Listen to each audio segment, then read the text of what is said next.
자기 전에 듣는 전래동화. 안녕하세요, 친구들. 오늘도 5가지 잠자리 전래동화를 가지고 왔어요.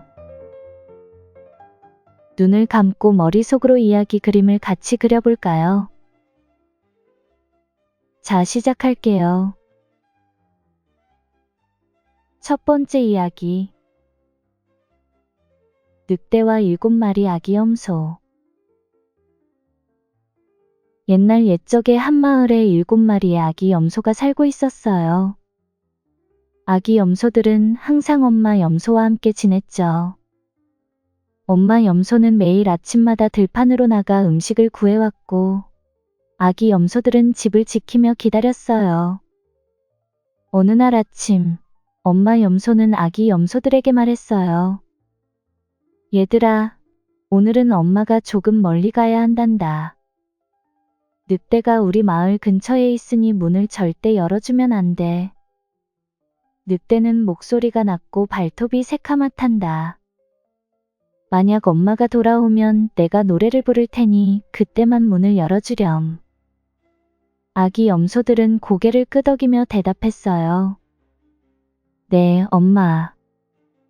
절대 문을 열어주지 않을게요. 엄마 염소는 그 말을 믿고 들판으로 떠났어요. 아기 염소들은 집안에서 장난을 치며 놀기 시작했죠. 그런데 얼마 지나지 않아 문 밖에서 낮고 굵은 목소리가 들려왔어요. 얘들아, 엄마가 왔단다. 문을 열어다오. 하지만 아기 염소들은 재빨리 눈치챘어요. 아니야, 이건 엄마의 목소리가 아니야. 엄마의 목소리는 더 부드럽고 따뜻해. 아기 염소들이 문을 열지 않자 밖에 있던 늑대는 화가 났어요. 늑대는 목소리가 낮아서 들켜버린 걸 깨닫고 가까운 가게로 가서 꿀을 사 먹었어요. 목소리가 부드러워졌죠. 늑대는 다시 아기 염소들의 집으로 돌아왔어요. 얘들아, 엄마가 왔단다. 이제 문을 열어도 돼. 이번에는 목소리가 엄마 염소와 아주 비슷하게 들렸어요. 하지만 가장 큰 아기 염소가 문 아래로 늑대의 발을 보았죠. 잠깐. 저 발톱이 새카만 걸 보니 늑대잖아. 우리는 너를 속지 않아. 늑대는 또다시 속았다는 걸 알고 발톱을 하얗게 만들기 위해 밀가루 가게로 갔어요. 밀가루에 발을 묻힌 늑대는 이번에도 아기 염소들의 집으로 돌아와 말했죠. 얘들아, 엄마가 돌아왔단다. 문을 열어주렴. 아기 염소들은 목소리도 부드럽고 발도 하얗게 된 것을 보고 엄마라고 착각했어요. 결국 문을 열어주었죠. 그 순간 늑대가 집 안으로 뛰어들어와 아기 염소들을 쫓기 시작했어요. 아기 염소들은 놀라서 여기저기 숨기 시작했어요. 한 마리는 침대 밑으로, 또 한 마리는 화로 속으로, 그리고 다른 염소들은 옷장이나 벽장 뒤에 숨었어요. 하지만 늑대는 그들을 하나씩 찾아내며 잡아먹었어요. 다행히도 가장 작은 염소는 시계 안으로 숨어서 무사했죠. 늑대는 염소들을 모두 잡아먹고 배가 불러 만족스럽게 집을 나갔어요. 그리고 큰 나무 아래에서 잠들었죠. 그때 엄마 염소가 집으로 돌아왔어요. 집이 엉망이 된 것을 보고 엄마 염소는 크게 놀랐어요. 얘들아, 무슨 일이야? 엄마 염소는 불안한 마음으로 아기 염소들을 찾았어요. 그런데 가장 작은 염소가 시계 속에서 나와 울며 말했어요. 엄마. 늑대가 와서 우리 형제들을 다 잡아먹었어요. 엄마 염소는 크게 슬퍼했지만 이내 마음을 가다듬고 작은 염소와 함께 늑대를 찾으러 나섰어요. 마침 늑대는 큰 나무 아래서 코를 골며 자고 있었어요. 엄마 염소는 늑대의 배가 이상하게 불룩한 것을 보고 배를 조심스럽게 가위로 잘라보았어요. 그러자 늑대의 뱃속에서 아기 염소들이 멀쩡한 모습으로 나왔어요. 엄마. 아기 염소들이 모두 무사히 나왔어요. 엄마 염소는 다행이라며 그들을 꼭 안아주었죠. 엄마 염소와 아기 염소들은 재빨리 늑대의 뱃속에 돌을 채워넣고 배를 다시 꿰매었어요. 늑대는 아무것도 모른 채 깨어났죠. 그는 배가 무거워진 것을 느끼고 물을 마시러 강가로 갔어요. 하지만 돌들 때문에 너무 무거워진 늑대는 결국 물에 빠져 익사하고 말았어요.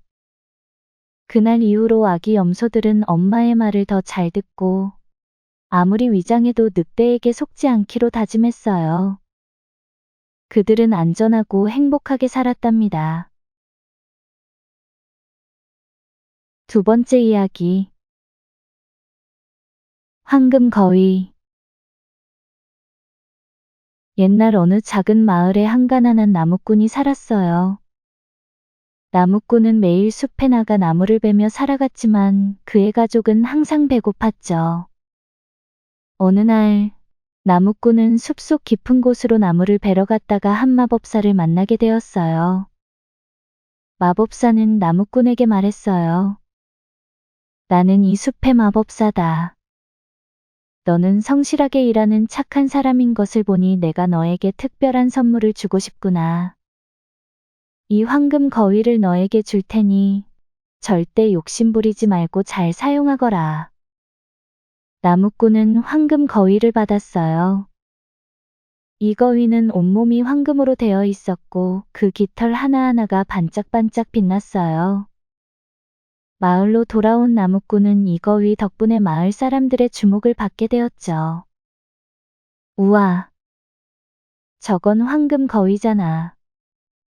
사람들은 놀라며 나무꾼에게 달려왔어요. 하지만 나무꾼은 거위가 특별하다는 것을 알기에 함부로 만지지 말라고 당부했어요. 이 거위는 마법의 거위야. 너무 욕심부리지 않고 잘 돌봐야 해. 하지만 마을 사람 중 몇몇은 그 말을 무시하고 황금 거위를 몰래 만져보려 했어요. 한 여자가 황금 거위의 깃털을 뽑으려 손을 대자 그 손이 거위에 찰싹 달라붙었어요. 놀란 여자는 소리쳤죠. 이건 아죠. 주변에 있던 다른 마을 사람들도 여자를 도와주려 손을 댔지만 그들도 모두 거위에 붙어버렸어요. 그들은 서로 꼬리에 꼬리를 물듯 달라붙게 되었죠. 이 이상한 광경을 본 나무꾼은 웃음을 참지 못했어요. 너희들이 욕심을 부려서 그런 거야. 마법은 욕심부리는 자에게 벌을 내리지. 그렇게 사람들은 황금 거위에서 떨어질 수 없었고 나무꾼은 그들을 데리고 마을을 한 바퀴 돌며 교훈을 전했어요. 사람들은 그때서야 자신의 욕심을 반성하게 되었죠. 결국 마법의 황금 거위 덕분에 나무꾼은 마을에서 존경받는 사람이 되었고 마을 사람들은 서로를 도우며 살아가게 되었답니다. 거위는 여전히 마법의 힘을 간직한 채 나무꾼과 함께 행복하게 지냈어요. 세 번째 이야기. 어부와 작은 물고기. 옛날 바닷가 마을에 한 어부가 살았어요. 그는 매일 아침 일찍 바다에 나가 물고기를 잡아 생계를 유지했죠. 어느 날 어부는 그물에 작은 물고기 한 마리를 잡았어요. 물고기는 너무 작아서 손바닥에 올려도 남을 정도였죠. 어부는 작은 물고기를 보며 생각했어요. 이 작은 물고기를 잡아봤자 별로 먹을 것도 없을 텐데. 그때 물고기가 갑자기 말을 하기 시작했어요. 어부님, 제발 저를 놓아주세요. 제가 아직 너무 작아서 지금은 별로 쓸모가 없을 거예요. 하지만 저를 놓아주시면 나중에 더 커졌을 때 다시 만나 큰 보답을 드릴게요. 어부는 잠시 고민했어요. 이 작은 물고기를 놓아줘야 할까? 하지만 내가 이 물고기를 놓아준다고 해서 정말로 큰 물고기가 될지는 모르는 일이야.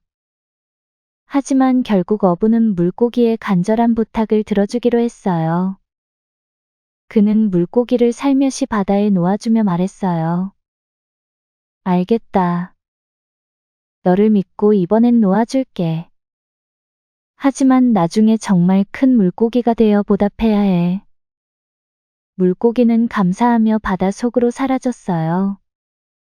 시간이 흐르고 어부는 그 일을 거의 잊어버렸어요. 매일같이 바다에 나가 그물을 던지며 일했죠. 몇 년이 지난 어느 날, 어부는 그날도 어김없이 그물을 던졌어요. 그런데 그물이 갑자기 무겁게 끌려오는 것이었어요. 어부는 깜짝 놀라며 그물을 끌어올렸어요. 그 안에는 커다란 물고기 한 마리가 있었어요. 그 물고기는 그물 속에서 말을 걸었죠. 어부님, 저를 기억하시나요? 저는 그때 어부님이 놓아주신 작은 물고기입니다. 이제 저는 더 커졌어요. 어부님 덕분에 저는 이렇게 잘할 수 있었어요. 어부님께 보답하기 위해 제가 여기 다시 왔어요. 어부는 깜짝 놀라며 말했어요. 정말 너구나. 너는 그때 내가 놓아주었던 작은 물고기였구나.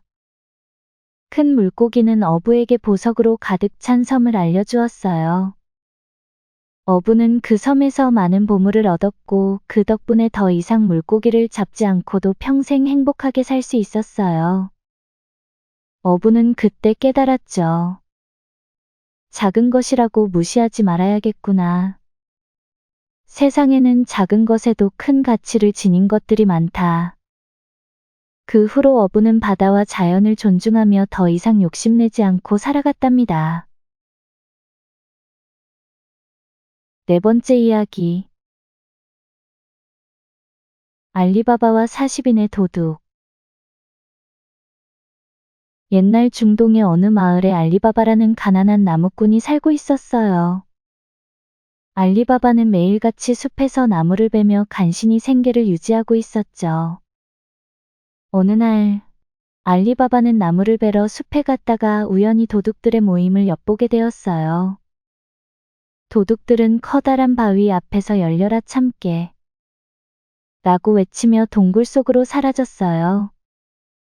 알리바바는 호기심에 도둑들이 사라진 뒤 그 바위 앞에 다가가 똑같이 외쳤어요. 열려라 참깨. 그러자 커다란 바위가 열리며 동굴 안이 드러났어요. 그 안에는 보물이 가득 쌓여 있었죠. 알리바바는 깜짝 놀라며 보물을 한 움큼 가져갔어요. 그는 그것으로 마을에서 부자가 되었어요. 하지만 알리바바는 이 비밀을 아무에게도 말하지 않았어요. 대신 자신의 가족과 이웃을 도우며 착하게 살았죠. 하지만 알리바바의 형제 카심은 그 비밀을 알고 말았어요. 카심은 알리바바에게 동굴의 위치와 주문을 물어보았고, 알리바바는 형을 믿고 그 비밀을 알려주었죠. 카심은 동굴에 가서 더 많은 보물을 욕심내어 가져가려 했어요. 하지만 그는 동굴에서 나오는 주문을 까먹고 결국 도둑들에게 붙잡히고 말았어요. 도둑들은 카심을 벌하고 그를 다시는 집으로 돌려보내지 않았죠. 알리바바는 형을 구하기 위해 도둑들과 싸우기로 결심했어요. 그는 도둑들이 마을로 침입하려는 계획을 알아채고 자신의 집을 철저히 지키기로 했죠. 알리바바는 도둑들을 하나씩 물리치며 마침내 40인의 도둑들을 모두 물리치게 되었어요. 그 후로 알리바바는 동굴의 보물을 사용하지 않고 착한 일을 하며 마을 사람들과 함께 평화롭게 살았답니다. 그는 도둑들의 유혹에 넘어가지 않고 진정한 행복은 욕심을 버리고 다른 사람을 돕는 것이라는 것을 깨달았죠. 다섯 번째 이야기. 손톱을 물어뜯는 아이. 옛날 어느 마을에 손톱을 물어뜯는 나쁜 습관을 가진 아이가 있었어요. 그 아이의 이름은 민호였죠. 민호는 자기도 모르게 손톱을 물어뜯곤 했어요. 친구들이나 가족이 그 모습을 보고 말렸지만 민호는 쉽게 고치지 못했어요. 하루는 민호의 엄마가 말했어요. 민호야, 손톱을 계속 물어뜯으면 손톱이 자라지 않고 나중에는 병에 걸릴 수도 있어. 그만해야 해. 하지만 민호는 그 말을 듣고도 습관을 고치기 어려웠어요. 손이 입으로 가는 걸 멈출 수 없었죠. 결국 엄마는 민호를 데리고 마을의 의사 선생님을 찾아갔어요. 의사 선생님은 민호를 보고 고개를 끄덕이며 말했어요. 민호야, 손톱을 물어뜯는 습관은 정말 고치기 어려워. 하지만 내가 몇 가지 방법을 알려줄게. 의사 선생님은 민호에게 손톱에 쓴 약을 바르라고 했어요. 이 약은 손톱을 물어뜯을 때 아주 쓴맛이 났어요. 민호는 처음엔 이 방법이 효과가 있을 거라 생각했죠. 하지만 며칠 후, 민호는 쓴맛에도 불구하고 다시 손톱을 물어뜯기 시작했어요. 민호는 실망했어요. 이 약도 소용이 없잖아. 난 손톱을 물어뜯는 걸 멈출 수 없나 봐. 그때 민호의 할머니가 찾아와 민호에게 따뜻하게 말했어요. 민호야, 너는 아주 강한 아이야. 손톱을 물어뜯는 건 습관일 뿐이야. 이걸 고치기 위해선 내 마음에 힘이 필요해. 내가 어릴 때도 나쁜 습관이 있었어.